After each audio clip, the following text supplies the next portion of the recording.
dan hadis, dan bagaimana aplikasi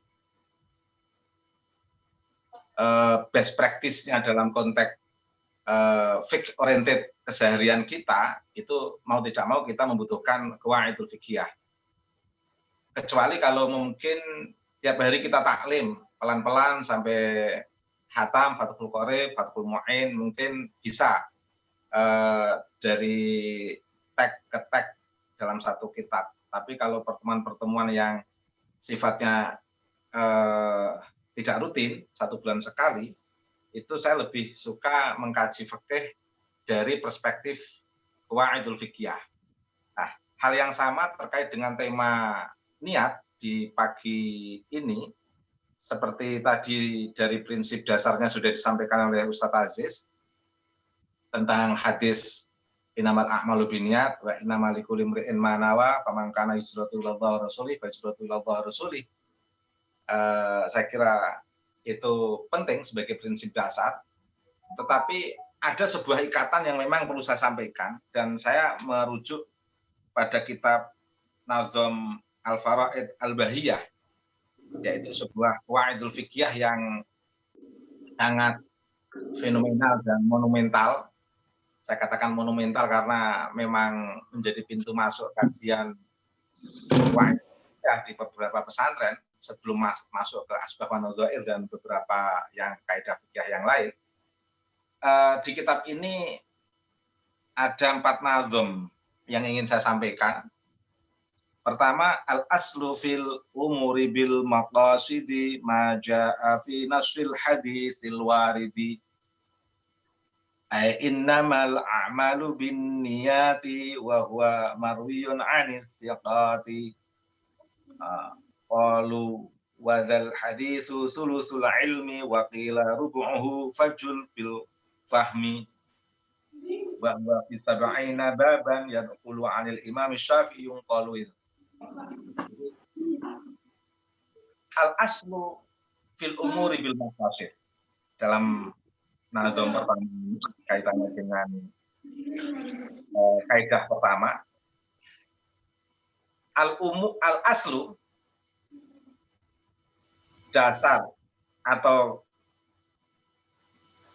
prinsip dasar dari sahnya perbuatan seseorang, ya, itu didasarkan pada kaidah al-umur bil maqasid. Ya.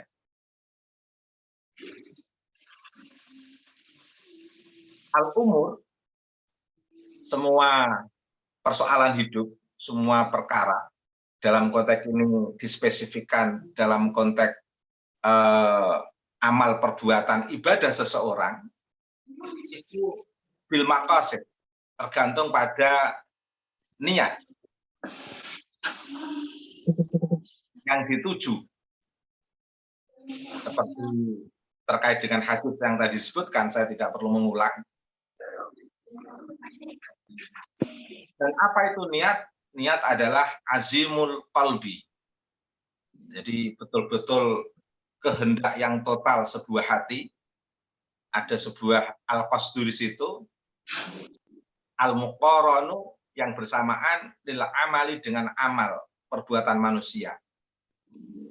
Kecuali puasa.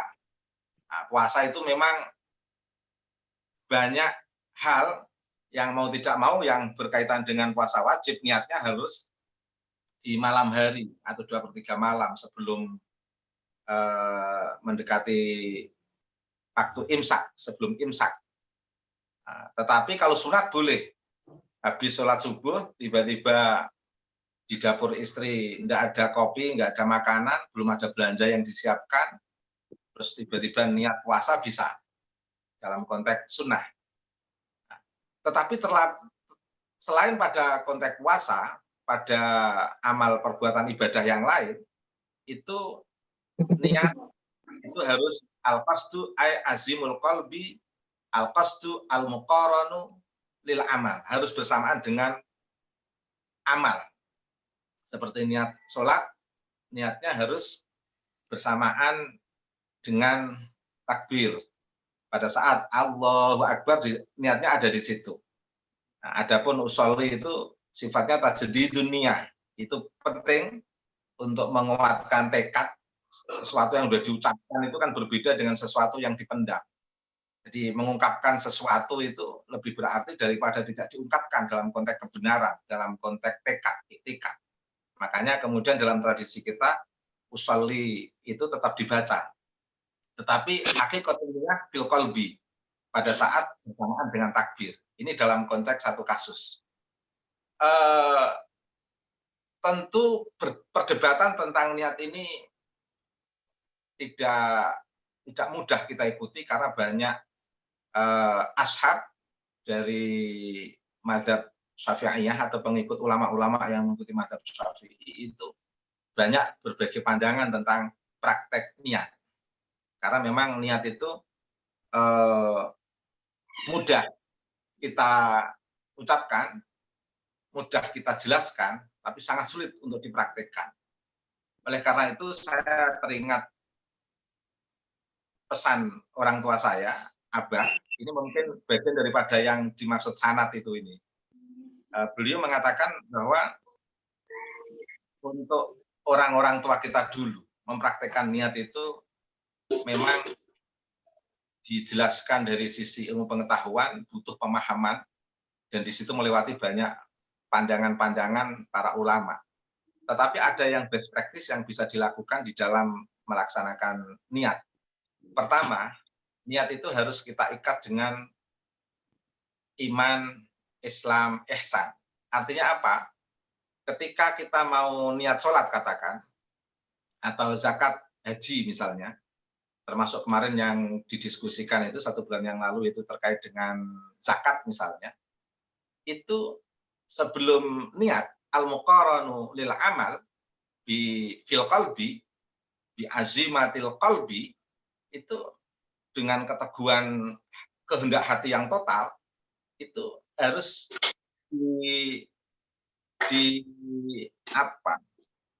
diteguhkan dengan iman. Jadi sebelum niat itu iman itu ditata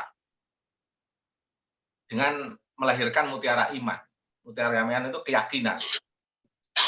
Nah, dalam konteks menggerakkan iman ini perlu menafikan penyakit-penyakit hati seperti takabur, ujub, riya, hasud, sum'ah itu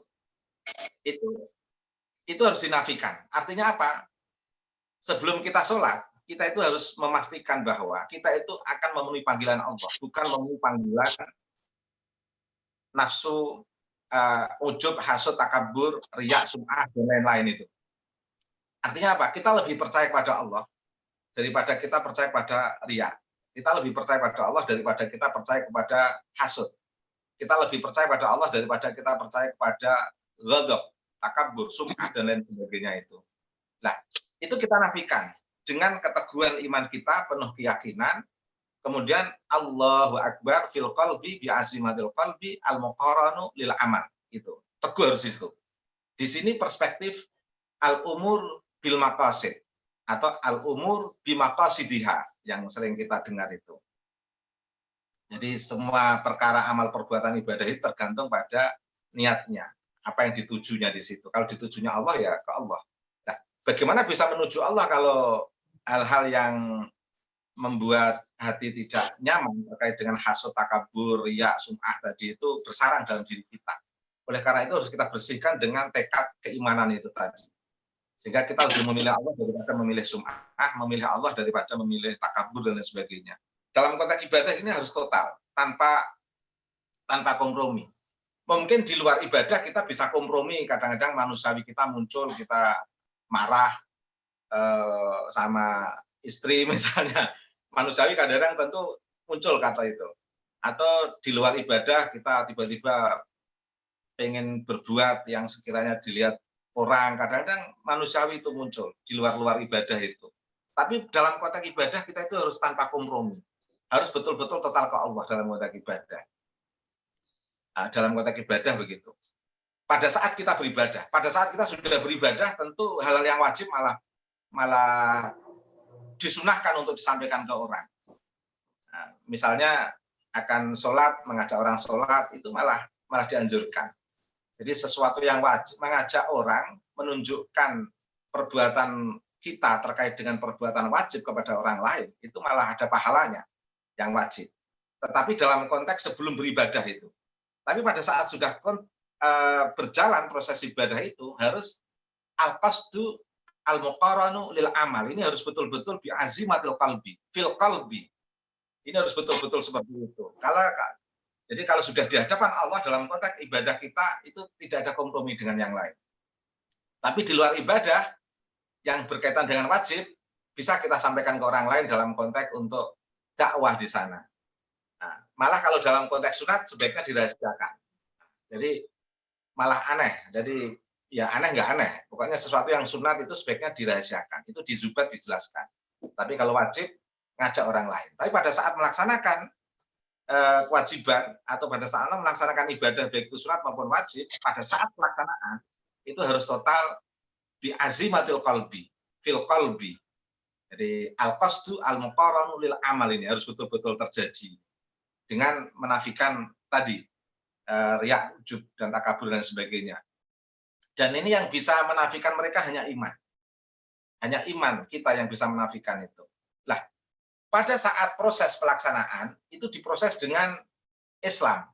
Artinya ada secara rukun Islam ada 5. Tetapi ada mutiara Islam di situ yang harus masuk dalam hati kita. Apa itu? Yaitu al-taslim, yaitu condong atau hanif kepada Allah. Al-inqiyad, tunduk kepada Allah. Kemudian at-tafwid, pasrah kepada Allah. Dan itu yang sering kita dengar di sekolah dasar dulu, di Madrasah Ibtidaiyah. Al-Islam wal inqiyad ilallah, wa tafwid ilallah, wa taslim ilallah itu. Dan artinya apa? Dalam proses ibadah, tentu orang sebelum ibadah selesai, ini ada suasana hati yang berkecamuk, sisi manusiawi yang muncul. Misalnya dalam konteks sholat baru 2 rakaat, itu mungkin yang sedang ditinggal wafat istrinya berpikir, kalau ada janda yang lebih cantik bisa dinikahi mungkin lebih baik. Dalam kondisi 2 rakaat bisa saja itu muncul itu dalam pikiran orang yang sedang galau ditinggal wafat istrinya misalnya. Atau yang sedang mendekati detik-detik akad nikah, menunggu hari atau menunggu bulan, tinggal 1-2 bulan, itu tentu akan berpikir, kapan akad nikah, bagaimana nanti akad nikah, atau gimana persiapannya, itu muncul pada saat rakaat yang kedua dalam sholat. Nah, itu biasa saja itu muncul. Sholatnya tetap sah, tapi segera dirujukkan dengan prinsip nilai-nilai keislaman itu, yaitu condong, tunduk, pasrah pada Allah. Segera kalau mengingat itu tidak apa-apa, sholatnya nggak akan batal, tapi segera condong, tunduk, kembali pasrah kepada Allah. Nah, ini dalam sholat. Nah, terakhirnya artinya ini masih dalam sirkulasi niat. Pada saat ibadah, niat itu harus mengawali, mengiringi proses, dan mengakhiri ibadah. Artinya apa? Pada puncak ibadah kita, di awal proses hingga akhir ibadah kita itu harus betul-betul merasa di hadapan Allah al-jamal al-kamal. Dan inilah yang disebut ihsan. Yang sering kita dengar, anta abudallah ka'annaka tara fa ilam takun tara fa innahu yara. Anta abudallah agar engkau beribadah kepada Allah, ka'annaka tara seakan-akan engkau menyaksikan Allah. Fa ilam takun tara, maka jika engkau tetap saja merasa kesulitan membuka basyirah, mata hati, untuk bisa menyaksikan Allah, ya yakinlah fa innahu yara. Sesungguhnya Allah itu menyaksikan engkau. Nah, ini ihsan. Artinya apa? Niat itu sebenarnya dalam konteks perdebatan ashab min Syafi'i, para ulama-ulama pengikut Syafi'i itu tidak mudah memang. Tapi setidaknya kalau kita mengikuti thariqah, dasar thariqah kita itu kan iman, Islam, ihsan. Ini hakikatul thariqah ini. dasar thariqah kita itu iman, Islam, ihsan. Ini thariqah kita. Langsung dibawa oleh Nabi Mustafa Muhammad SAW. Ini sebagai jalan kita untuk Allah, menuju Allah. Amal ibadah kita menuju Allah itu memang harus diawali, harus dikuatkan gerak iman kita, menafikan ujub, riya, hasud, dan lain sebagainya, masuk ke dalam niat, azimatul qalbi, al-qasdu, al-muqaranu lil amal, fil qalbi, bersamaan dengan amal di hati, niat, kemudian diproses dengan Islam, tetap tunduk, condong, pasrah kepada Allah, meskipun kadang sisi-sisi manusiawi muncul di tengah amal ibadah itu, dan terakhir dikuatkan kepada mutiara ihsan kita dalam konteks ibadah kita itu, kita merasa di hadapan al-kamal, al-jamal Allah, Rabbul Izzah, yaitu anta abudallah ka'annaka tara fa illam takun tara fa innahu yara. Ini niat. Jadi saya terasa dari prinsip yang disampaikan abah saya ini sebagai sebuah prinsip yang memang best practice, orang awam, orang alim, siapapun bisa melakukan. Tetapi tentu saja kita tidak mengabaikan pendapat-pendapat ulama yang berbeda-beda, karena itu tetap manfaat untuk olah akal kita, biar kita memahami hukum Allah itu tidak hanya menginduk, mengikuti tanpa ada proses pemahaman. Karena ibadahnya orang yang bila ilmi itu berbeda dengan ibadahnya orang yang bita'abud bidunil ilmi, beribadah dengan tanpa ilmu. Nah, makanya tanpa menafikan mereka yang ibadah tanpa ilmu, mereka tetap kita hargai dan tentu lebih baik daripada yang tidak ibadah. Tetapi jauh yang lebih baik adalah ibadah dengan bil ilmu. Makanya perdebatan atau pandangan-pandangan para ulama fikih, baik itu di buku fikihnya atau di qawaidul fikihnya tentang niat, itu kita ikuti sebagai sebuah hasanah keilmuan untuk membentuk perspektif akal pikiran kita biar lebih bernalar di dalam memahami hukum Allah. Tetapi secara best practice kita perlu memahami proses aplikasi niat dalam konteks ibadah kita yang sekiranya searah dengan iman, Islam, ihsan. Makanya ini simpulan terakhir saya, nanti bisa kita diskusikan. Setiap orang melakukan amal ibadah, misalnya katakan sholat, itu tidak hanya melakukan rukun Islam. Di dalam sholat seseorang itu ada rukun iman. Ada iman yang harus bergerak di situ, selain memang sebagai rukun Islam, tetapi juga ada rukun ihsan di situ. Ada ihsan di situ.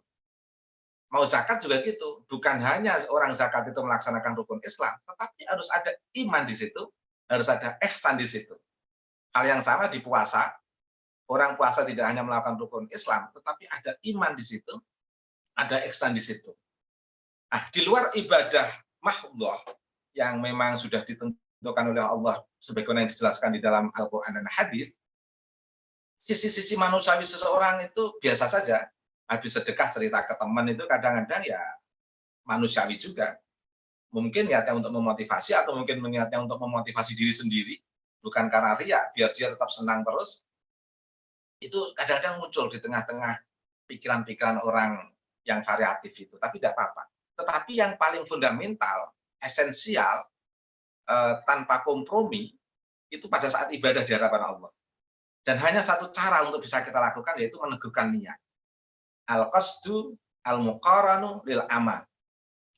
Ain fi ayyi makanin fil qalbi, fi azimatil qalbi. Nah, tetapi itu tidak mudah. Makanya tadi ada satu jalan yang lebih indah tadi, melalui jalan iman, jalan Islam, dan jalan ihsan. Dan insya Allah kalau melalui ini kita akan merasakan istilah Ustaz Aziz itu dahsyatnya niat. Dan energinya sangat kuat itu. Terima kasih, saya kira cukup singkat karena pertemuannya dibatasi waktu yang sangat singkat. Ngajinya juga ngaji singkat. Baik, terima kasih, bisa dibuka diskusi. Saya kembalikan ke Ustaz Aziz. Baik, Kiai. Terima kasih ulasannya, ya Ubed. Sangat menarik sekali tentang niat tadi yang kemudian penting dalam satu ibadah begitu ya. Itu harus termaktub unsur iman, Islam, dan ihsan. Nah, saya ingin memberikan ruang kepada Bapak Ibu semua yang bergabung di pengajian Zoom ini, pengajian daring ini, yang ingin bertanya kepada Kiai Ubed, Bapak Ibu semuanya, silakan. Terima kasih. Ya, silakan Pak Zoom. Salam. Okay. Pak Ustadz Ubaidillah. Assalamualaikum warahmatullahi wabarakatuh. Waalaikumsalam warahmatullahi wabarakatuh. Begini Pak Ustadz, saya ada yang ingin saya pertanyakan. Masalah niat tadi, karena dalam hadis tadi dijelaskan, innama a'malu binniyat, bahwasanya sesuatu itu dikerjakan hanya dihitung dengan niatnya. Jadi pada saat sholat, kita berniat itu kan yang kita sering dengarkan itu lapas niat dari sholat itu. Kalau usolli fardhul maghrib segala macamnya. Waktu kita mengangkat takbir, kita berniat dalam hati. Yang saya pertanyakan, apakah niat dalam hati itu kita dalam hati itu memakai bahasa Indonesia apa memakai Arabnya gitu Pak Ustadz? Itu aja. Terima kasih. Wassalamualaikum warahmatullahi wabarakatuh. Assalamualaikum warahmatullahi wabarakatuh. Dipersilakan langsung dijawab, Yai. Oke, baik. Yang usolli itu penting kita lakukan. Tetapi kalau kita tidak membaca itu sholat kita sah. Itu tajdid dunia. Itu betul-betul kearifan ulama-ulama kita. Karena memang hati itu sulit bergerak kalau tidak diucapkan. Cara mengucapkannya ya di luar sholat. Artinya sebelum sholat. Introduce. Jadi usolli itu sebuah pengantar untuk meneguhkan sikap. Kadang-kadang orang nazar juga dinilai dari ucapannya. Kemudian akad nikah juga dinilai dari ucapannya. Kemudian apalagi perjanjian itu juga dinilai dari ucapannya. Nah, makanya meskipun tidak masuk dalam kategori penyebab sah atau tidaknya sholat, kata usolli yang dibaca sebelum takbir, itu tetap penting untuk dibaca. Bahkan Kiai Haji Ahmad Dahlan, pendiri Muhammadiyah, itu mengeluarkan satu buku, itu juga menggunakan usolli. Jadi yang Muhammadiyah tidak menggunakan usolli itu Muhammadiyah modern itu. Muhammadiyah modern.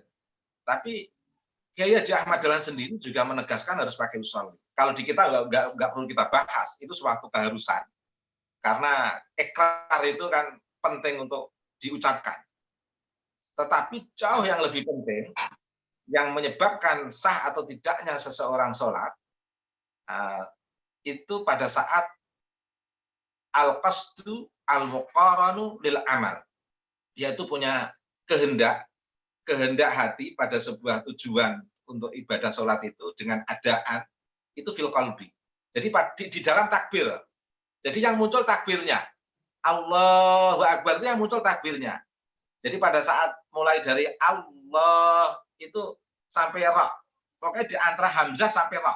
Allahu Akbar. Terakhir kan ada ra di situ. Awal kan Allah itu ada hamzah itu. Nah, di antara hamzah sampai ra. Jangan setelah ra, jangan sebelum hamzah. Pokoknya niat fil qalbi itu di antara kalimat Allahu Akbar itu. Pada saat mengungkapkan Allahu Akbar secara lisan, hatinya tergerak untuk adaan lillahi ta'ala di situ. Nah, di situ. Itu penting itu. Jadi tempatnya di situ. Tapi kalau usolli tetap harus kita baca. Saya selalu mengatakan tetap harus kita baca. Dan itu sudah ISO kita di lingkungan tradisi Nahdlatul Ulama. Karena memang saya sendiri sampai, kalau sekarang berbeda tentunya ya. Dulu saya waktu SMA, SMP, waktu masih anak-anak, masih remaja, itu kalau nggak ada usolli itu rasanya belum merasa sholat dan nggak yakin. Keteguhan sikap itu nggak yakin. Mungkin karena masih ada banyak usaha-usaha yang masih banyak sak prasangka dan penuh keraguan usaha-usaha muda itu saya sangat terbantu kata usolli. Sekarang ini juga sering saya merasakan, kita sekarang perlu kembali pada hati nurani kita. Sebenarnya berbeda nggak sih menggunakan usolli atau tidak? Kalau saya katakan berbeda. Saya lebih merasa merasa ada sebuah gerak dahsyat kalau ada sebuah sikap keteguhan dengan ucapan usolli itu. Sehingga persoalannya usolli itu tidak untuk diperdebatkan seperti yang berkembang di masyarakat, tetapi sebenarnya persoalannya kembali hati kita ini bertanya, dengan usolli itu kita makin teguh atau tidak? Ada orang mengatakan, oh dengan usolli malah saya terganggu. Itu persepsi gurunya, atau persepsi perasaannya, atau hati nurani yang berbicara. Itu sebenarnya kan bisa didialogkan itu. Tapi terlepas dari itu semua, dalam konteks pendidikan, dalam konteks keilmuan, mendidik anak untuk membuat satu keteguhan sikap itu penting. Nah, karena janji-janji itu kalau diucapkan itu kan berbeda dengan tidak diucapkan. Sumpah presiden, sumpah menteri itu kalau diucapkan berbeda dengan tidak diucapkan. Paling tidak juga kalau kita mengucapkan itu, paling tidak fisik kita juga ikut berniat. Fisik kita ikut berniat. Jadi usolli itu menggerakkan nadi-nadi darah kita untuk ikut membangun kecamuk keindahan dan kelezatan menuju Allah sebenarnya. Mengapa orang itu zikir itu di hati? Tapi mengapa untuk sholat itu yang artinya juga zikir, mengapa harus digerakkan dengan 5 waktu selama masih kuat, kecuali udah nggak kuat? Karena sebenarnya tidak hanya ingin mensolatkan jiwa aspek-aspek psikis kita, tapi juga mensolatkan fisik kita. Inilah hebatnya tradisi ulama-ulama kita di NU itu. Menggerakkan amal ibadah itu tidak hanya jiwa yang beribadah, tapi juga fisik beribadah. Mengapa kalau saya ditanya orang, mengapa zikir tanpa tasbih bisa, Gus? Tapi kok ada banyak pakai tasbih? Enggak apa-apa. Menggerakkan tangan untuk ikut berzikir kan enggak apa-apa. Jadi yang berzikir tidak hanya hati, tapi lesan. Mengapa berzikir di hati bisa, kok lesan harus ikut berzikir? Enggak apa-apa. Biar lesan kita ini berzikir. Karena dari segi kesehatan juga sangat bermanfaat. Lesan yang digunakan untuk zikir la ilaha illallah ini mengeluarkan enzim-enzim yang sangat bermanfaat untuk proses metabolisme tubuh kita. Tapi tentu saja kita berzikir seperti itu bukan untuk menggerakkan metabolisme tubuh kita, bukan. Tetapi tentunya karena Allah, meskipun ada bonus sisi kesehatannya itu. Termasuk sholat juga ada bonus sisi kesehatan, meskipun kita tidak niat untuk olahraga dalam sholat. Karena kalau niat olahraga nanti beda lagi. Jadi saya kira di situ, Bapak. Makasih. Bahasanya apa itu, Kiai? Tadi tanya bahasa Arab apa bahasa Indonesia dalam hati ketika Allah. Oh, enggak apa-apa. Bahasa Indonesia enggak apa-apa, bahasa Arab enggak apa-apa. Niat pokoknya adaan lillahi ta'ala. Menggerakkan niat di situ enggak apa-apa. Di hati itu niat untuk sholat. Kalau bisa ya ada kata adaan, ada kalau di dalam fikih kita itu harus ada 3 kata, Mas. Ada kata menunjukkan, menegaskan kalau zuhur, ada gerak zuhurnya. Kalau asar ada gerak asarnya, kalau subuh ada gerak subuhnya. Terus yang kedua yang penting kalau di Fathul Qorib itu yang kita baca itu harus ada kata adaannya. Karena nanti ini membedakan antara qadhaan dan adaan, Mas. Karena ada qadha juga kan. Nah, jadi ada kata adaannya, ada menunjuk waktu sholat. Karena ada sholat yang lain selain zuhur. Maka kata zuhur harus muncul di hati itu. Dan yang ketiga harus ada kata lillahi ta'ala. Jadi harus ada 3 kata di dalam niat hati itu. Dan ini perlu disampaikan. Banyak yang nggak disampaikan kepada para santri ini. Nah, ini di Fathul Qorib ini rujukannya. Di Fathul Mu'in juga lebih jelas itu dijelaskan. Jadi di dalam an-niyah al-qasdu al-muqaranu lil amal dengan azimatul qalbi pada saat ibadah sholat itu harus ada 3 kata ini. Ada bayan, sholatnya apa, ada kata adaan, kemudian ada kata lillahi ta'ala. Jadi menggerakkan 3 kata ini, Mas. Jadi begitu, Mas. Terima kasih. Terima kasih, Ustaz. Terima kasih. Jadi, sudah cukup ya, Pak Zul ya. Kita coba ke yang lain. Ya. Silakan. Silakan yang ingin bertanya lagi, Bapak Ibu semuanya. Mas Ulung, ya Pak Mas Ulung. Silakan Pak Nur. Langsung saja. Assalamualaikum warahmatullahi wabarakatuh. Waalaikumsalam. Pak Yai, makasih Pak Yai. Ini mau bertanya kaitan ini Pak Yai, kaitan niat yang tidak kaitan sama sholat gitu. Sebagai contoh tadi bahwa memang kalau yang saya yang saya tangkap sih bahwa niat ini memang harus ikhlas gitu, tapi tidak bisa ujuk-ujuk, tapi memang harus terus dilatih gitu. Andaikan dia tidak ikhlas ya harus tetap dilakukan amal itu gitu.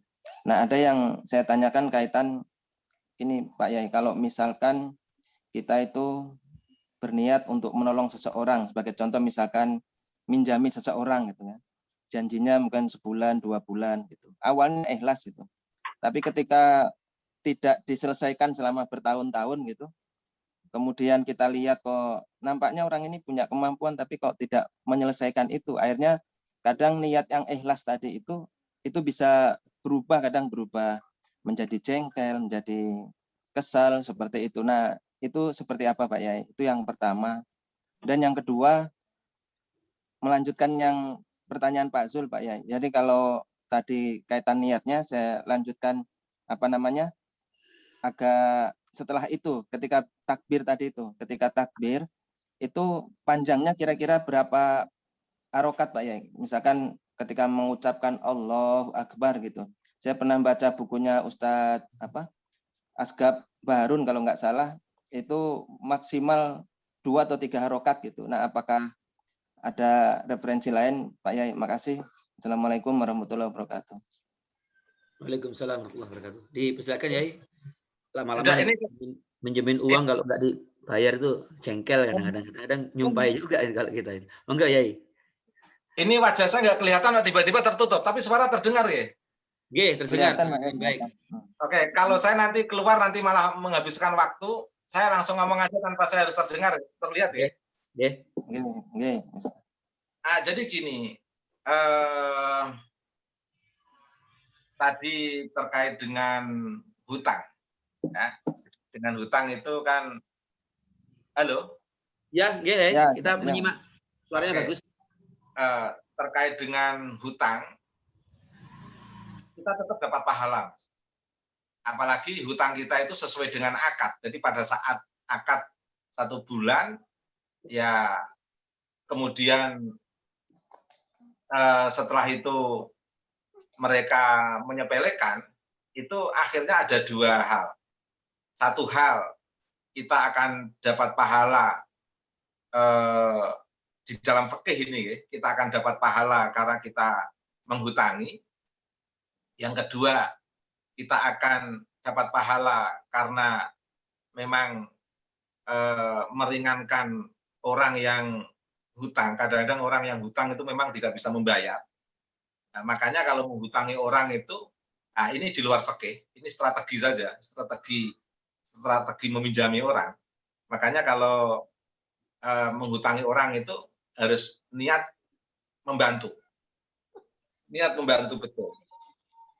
Terlepas dari persoalan dia akan bayar atau tidak, karena nanti ada hak adami tersendiri yang memang akan dipertanggungjawabkan di akhirat, hanya persoalan hutang itu. Dan perlu diketahui, menghutangi orang itu pahalanya lebih besar daripada bersedekah, daripada memberi uang. Jadi memberi uang orang dengan menghutangi uang orang itu pahalanya lebih banyak menghutangi. Jadi pada persoalan hutang itu, kalau tiba-tiba yang dihutangi nggak membayar, jengkel, itu ya sisi manusiawi wajar, tapi tetap dapat pahala. Nah, karena hutang sendiri itu harus diketahui orang, sehingga kalau itu tiba-tiba orang yang mengetahui tidak sesuai dengan akad, muncul sisi jengkelnya, itu manusiawi. Tapi perlu diketahui di kitab fikih Fathul Qorib itu, kalau orang mau haji, halo masih dengar? Dengar Masih, Pak. Dengar. Kalau orang mau pergi haji punya hutang kepada seseorang, itu harus izin dengan orang yang dihutangi. Misalnya saya mau pergi haji, punya hutang dengan Mas B misalnya, atau punya hutang dengan Ustadz Aziz misalnya, saya itu sebelum berangkat haji itu harus izin Ustadz Aziz. Karena dikatakan man istata'a ilaihi sabila, dikatakan mampu, itu apabila tidak ada ikatan dengan orang lain dalam konteks ini, tidak ada hak orang lain. Karena kalau kita mampu, di situ masih ada hak orang lain di atas kemampuan kita, itu mau tidak mau harus kita selesaikan hak orang lain itu. Jadi kalau ada orang punya hutang, nah kalau haji hutang, ya monggo asal orang yang dihutangi itu mengizinkan. Nah, tapi kalau sekiranya orang yang dihutangi itu belum mengizinkan harus didatangi sampai mengizinkan itu. Atau diselesaikan semua hutangnya. Karenanya ini penting. Karena yang terjadi di masyarakat, tetangganya belum haji, dipinjemi, dia dengan enaknya haji, bahkan kelihatan sombong dengan tetangganya yang dihutangi misalnya. Ini kan jadi satu persoalan. Dan ini jarang dipahami di tengah masyarakat karena ini bagian daripada syariat ini. Ini bagian daripada hukum yang telah disampaikan oleh para ulama-ulama. Gitu. Kemudian yang terkait dengan apa Mas? Saya tadi lupa, agak sedikit terganggu. Niat ya. Niat sholat itu, kalau sholat takbir itu apa namanya, berapa harokat Kita itu? mengucapkan Allah itu. Oke. Itu minimal Allahu Akbar itu minimal 2 harokat. Di lamnya, bukan di alifnya, bukan di hamzahnya. Jadi itu bisa batal sholatnya kalau di kitab Sulam Taufik itu. Jadi kalau ada mengatakan Allah, itu nggak sah itu takbirnya. Jangan sampai di hamzah itu panjang. Yang panjang itu di alif, di lamnya, Mas. Allahu Akbar. Lebih lagi nggak apa-apa, karena itu termasuk lam jalalah. Jadi boleh lebih. Iya. Boleh lebih. Tapi paling tidak itu ada 2 harokat di situ, Mas. Allahu Akbar. Allahu Akbar. Dan perlu diketahui, takbir itu yang baik, itu tidak terlalu menggelegar keras, tapi juga jangan pelan. Jangan sampai kerasnya suara kita itu merusak konsentrasi hati kita. Nah, jadi oleh karena itu banyak ulama-ulama kita kalau takbir itu sederhana, Allahu Akbar, Allahu Akbar. Ingat, karena itu lam jalalah dan itu sangat mempengaruhi sah atau tidaknya sholat, jangan sampai kita membaca kalimat Allahu Akbar itu dengan Allahu Akbar pakai wawu. Makanya yang saya sarankan, yang belum bisa mengucapkan Allah dengan lam, itu wajib belajar itu, dibenarkan itu. Karena itu bisa merubah makna itu. Lam itu harus betul-betul lam jalalah, bukan wawu. Jadi kalau udah wawu, udah merusak lam jalalahnya. Itu bisa merusak sholat. Makanya harus betul-betul Allah, Allah, lam. Yang muncul lam, bukan Allah. Kebanyakan orang masih Allahu Akbar. Sering kita dengar itu. Allahu Akbar itu. Jadi itu lam itu, bukan wawu itu. Itu yang sering kita abaikan. Banyak ngaji tahunan, 6 tahun, 7 tahun, 8 tahun, baca Allahu Akbar aja masih belum genep. Ini persoalan menurut saya. Bisa baca kitab, tapi baca takbir Allahu Akbar nggak bisa. Ini persoalan menurut saya. Makanya kalau saya ngajari anak-anak ngaji itu, hal-hal yang menjadi kewajiban di dalam sholat itu, saya selesaikan dulu. Termasuk Fatihah plus tahiyatnya. Karena itu nggak boleh salah itu. Jadi Fatihah juga nggak boleh salah. Lebih-lebih di takbir, Allahu Akbar itu, nggak boleh salah. Nah, jadi jangan Allahu Akbar. Nah, jadi panjangnya di lam, Mas. Allahu Akbar. Lebih panjang lagi nggak apa-apa, karena itu lam jalalah. Tapi jangan sampai panjangnya di hamzah. Nah, minimal panjang lam itu 2 harokat. Allahu Akbar. Allah. Jangan jangan. Tapi Allah, lam. Ada unsur lam di situ. Tapi juga jangan terlalu nampak. Allahu Akbar, nanti kayak suasana non-muslim nanti. Kadang-kadang kan ada Allahu Akbar, itu kan kayak baru masuk Islam juga itu. Ya, jangan terlalu nampak. Dan mungkin pada saat kita ngaji dengan Fatihah, kadang-kadang kan ditegaskan itu. Tapi kalau dalam sholat tidak boleh terlalu berlebihan. Mungkin kalau saya ngaji anak itu misalnya a'udzubillahi minasyaitonir rajim.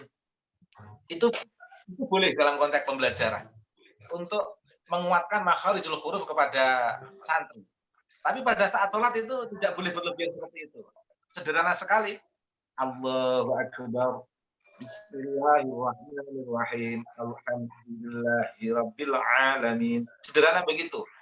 Tidak boleh sampai alhamdulillahirabbil alamin gitu. Itu nanti malah banyak gerak di situ. Jadi dalam konteks pembelajaran mungkin total melatih makharijul huruf itu bisa. Tapi kalau dalam sholat, kalau bisa dikurangi, karena itu nanti akan mengeluarkan banyak gerak. Dan itu juga diatur, jangan terjadi. Jadi saya kira di situ, Pak. Oke. Terima kasih. Baik. Terima kasih. Kiai, insya Allah sangat jelas itu penjelasannya terkait dengan lam jalalah dan jangan di hamzahnya dan segala macam. Tidak terasa waktunya sudah habis, tapi sebelum ditutup Yai sekaligus closing statement, Yai Ubed, saya ingin bertanya tentang kalau itu kan ibadah yang sifatnya ubudiyah ya, sholat dan segala macam. Ini soal kalau nyari nafkah itu Kiai, itu bagaimana itu niatnya yang bil qalbi tadi itu, apakah kemudian di jalan naik mobil gitu ya, di dalam hati berniat saya niat cari nafkah untuk anak istri atau bagaimana itu? Apa kaidahnya itu, Kiai? Sambil ditutup ya, karena waktunya sudah lewat jam 8. Dipersilakan. Ya, keluar dari rumah niat kerja untuk nafkah gitu aja, Mas. Yeah. Mengeluarkan kaki dari pintu rumah, keluar mencari nafkah, mencari ridho Allah gitu aja. Itu aja. Oke. Pokoknya kita mau bertani, mau berdagang, apapun jangan lupa cari ridho Allah. Itu niat-niat halal yang di luar ibadah mahdhah. Jadi di luar ibadah mahdhah niat cari ridho Allah. Nafkah cari ridho Allah, bekerja cari ridho Allah, itu aja. Sederhana sekali. Pokoknya apapun jangan sampai terbersih di pikiran kita nyari surga neraka. Itu mubalek itu. Enggak apa-apa mubalek untuk orang awam, tapi jangan dididik begitu terus masyarakat kita sampai ceramah menggambarkan surga itu kayak begini, kayak Alfamart, kayak mall aja. Jadi kalau didik masyarakat itu didik untuk mencari ridha Allah. Jangan menggambarkan surga pengen minta apa saja, bidadari. Memang surga untuk transaksi seks di sana, bukan. Surga itu tidak ada yang paling indah dan sangat fundamental selain untuk berjumpa dengan Allah di surga itu. Merinding saya kalau mengatakan begini. Karena banyak orang yang menggambarkan surga itu seperti mall, seperti mau apa saja, bidadari, bisa berkali-kali. Bidadari sekian itu kayak kadrun-kadrun itu enggak menenangkan ibadah menurut saya itu. Sangat mengganggu ketentraman. Jadi seakan-akan ibadah itu harus dihadapkan dengan penuh nafsu, amarah bisu. Sangat hedonis itu. Jadi kita mulai mendidik masyarakat kita dengan mendidik mempraktikkan agama ini dengan hedonis dan pragmatis. Jadi surga untuk bertemu dengan Allah itu yang paling indah, yang paling luar biasa, dan beribadah karena Allah. Di situ aja Mas Adra sebagai penutup. Terima kasih. Baik, Kiai Ubed dan Kiai Aziz sangat mencerahkan sekali Bapak Ibu semuanya. Semoga Bapak Ibu bisa kemudian mengamalkan ya setelah dijelaskan sedemikian rupa. Dan dari diskusi pengajian daring ini kita semuanya terdidik sebagai seorang muslim yang hanya mengharapkan ridho Allah Subhanahu wa taala. Kurang lebihnya saya mohon maaf. Terima kasih Kiai Aziz, Kiai Ubed dan Bapak Ibu semuanya. Kita harus tutup diskusi pengajian ini Bapak Ibu semuanya, dan insya Allah kita akan hadir kembali pada bulan ke depan, minggu di awal bulan Bapak Ibu semuanya. Kurang lebihnya saya mohon maaf. Wallahul muwaffiq ila aqwamit thoriq. Assalamualaikum warahmatullahi wabarakatuh. Waalaikumsalam warahmatullahi wabarakatuh. Terima kasih kepada para jamaah, terima kasih kepada Gus Ubed, terima kasih kepada Ustadz Ahmad Baijuri dan lain sebagainya. Kita cukupkan pertemuan hari ini. Wallahul muwaffiq ila aqwamit thoriq. Wassalamualaikum warahmatullahi wabarakatuh. Waalaikumsalam warahmatullahi wabarakatuh.